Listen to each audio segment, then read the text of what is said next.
these are our new Stryker hoods, and I'm going to walk you guys through how to don someone who's going to be scrubbed in.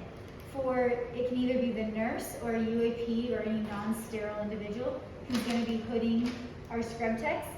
The best thing to do, as you can see on here, the plastic you want to have face down on a mayo, on your desk, and then you're going to open it. And we're going to do our best to treat this as sterile as possible. So as it's now open, there are parts in here that I don't want to touch, but I'm just going to grab the edges, the top, and you can see that there's a number 1 at the top. I want to see that number 1 in that little loop. And now our person's going to come in. She's all sterile and she has her hood ready to go. And I'm going to line up this hood, this loop with the hook here. And once it's hooked, don't let go. Wait till you hear it snap on both. So her hands are sterile, and so I'm going to try to watch where her hands are. But the easiest way I found, I'm going to have you turn to your left a tiny bit, is to kind of from the side angle where the seam is, you just want to grab the edge, come up and over. And now we're only touching the edges because everything else is sterile.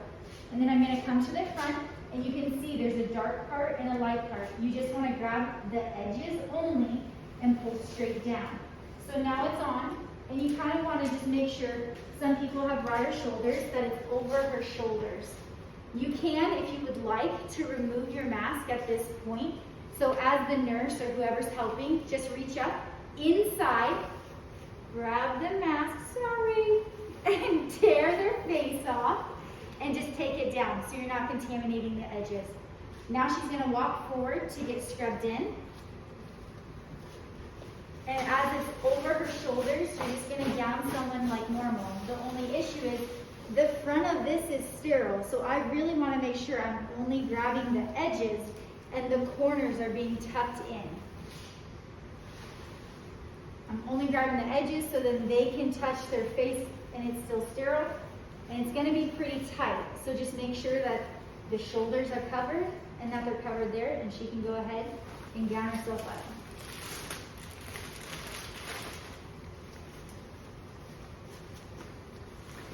And when she's done, we can do our spin, and then that'll kind of tighten everything up, and the hood should be kind of cinched in place at this point.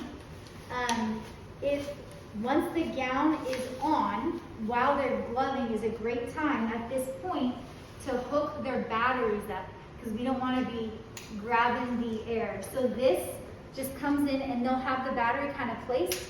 It just slides in. Is your fan going? They should hear it start going. Always make sure your battery's not dead, so they're not suffocating in there. And then the best place to hook it is just on their pants. So when they come in initially, you shouldn't have to take it off. You can just pop the battery down and it should click in place. Make sure it's working. Kind of tuck them all back in, and then we can spin. Voila! I didn't hear it going. I was like, and you